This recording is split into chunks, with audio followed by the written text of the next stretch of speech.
نحمده ونصلي على رسوله الكريم اما بعد فاعوذ بالله من الشيطان الرجيم بسم الله الرحمن الرحيم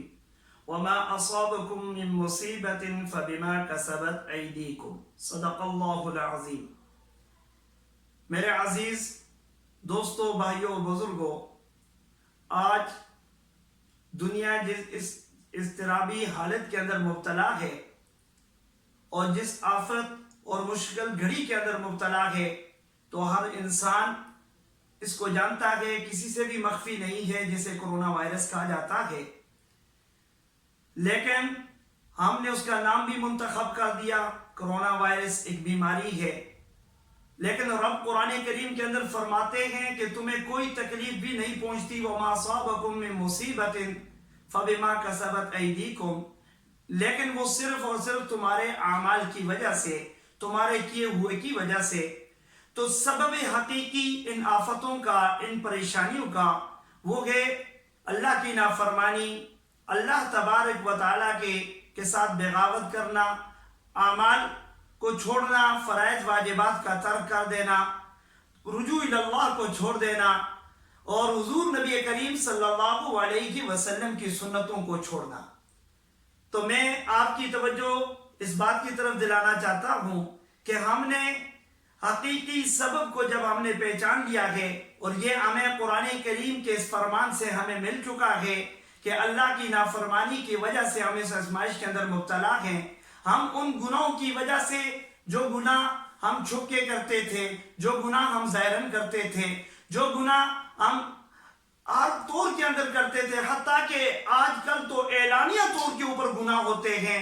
تو ہم ان گناہوں کے اوپر فخر بھی کیا کرتے تھے۔ تو ہمیں ان گناہوں کو ترک کرنا ہے۔ ہم نے سب سے پہلے اللہ کو راضی کرنے کا طریقہ وہ توبۃ النصوح ہے کہ ہم نے صدقے دل کے ساتھ توبہ کرنی ہے، ہم نے سابقہ گناہوں سے بھی توبہ کرنی ہے،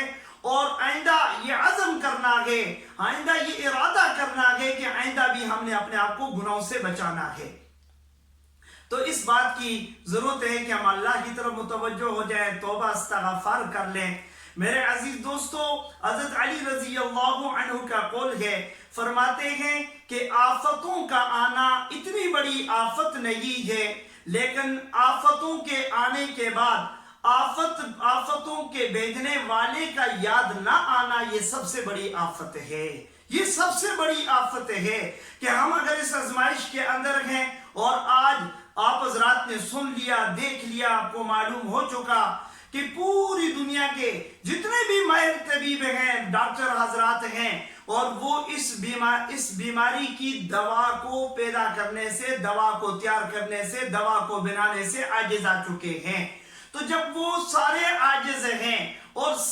ہر طرف سے ہم لوگ امت مسلمہ، ساری دنیا بے بس ہے، تو یقین جانیے، یقین جانیے، یقین جانیے، جب سارے دروازے بند ہو چکے ہیں، تو اب بھی ہمارے لیے ایک دروازہ کھلا ہے، اور وہ رحمت کا دروازہ ہے، وہ رحمت کا دروازہ ہے، وہ رب کی طرف متوجہ ہونے کا دروازہ ہے، وہ صدقے دل سے توبہ استغفار کرنے ہے۔ ہم نے اللہ تبارک و تعالیٰ کی رحمت سے نا امید نہیں ہونا۔ یقیناً اللہ کی ذات ہمیں اس آزمائش سے، اس گھڑی سے نکال دے گی، لیکن ہم نے توبہ کرنی ہے، ہم نے اللہ تبارک و تعالیٰ سے معافی مانگنی ہے، اور کہیں ایسا نہ ہو، کہیں ایسا نہ ہو کہ ہم توبہ نہ کریں، ہم گناہوں سے نفرت نہ کریں، ہم گناہ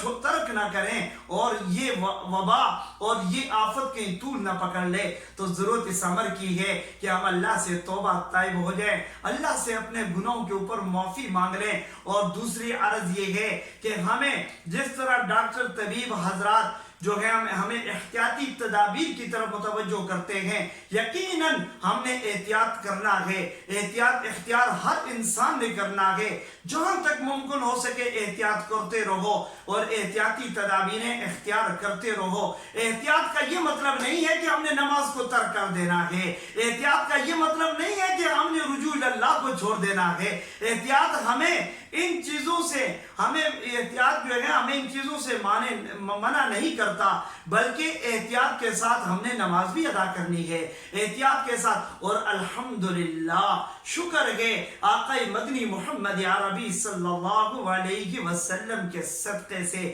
یہ تو ابتدائے اسلام سے ہمیں یہ باتیں جو آج ہمیں ڈاکٹر حضرات احتیاط کی طرف متوجہ کرتے ہیں کہ یہ جو وائرس ہے یہ سب سے پہلے ہاتھوں کو لگتا ہے، پھر اس کے بعد یہی ہاتھ ناک کان منہ کی طرف جاتے ہیں، تو ان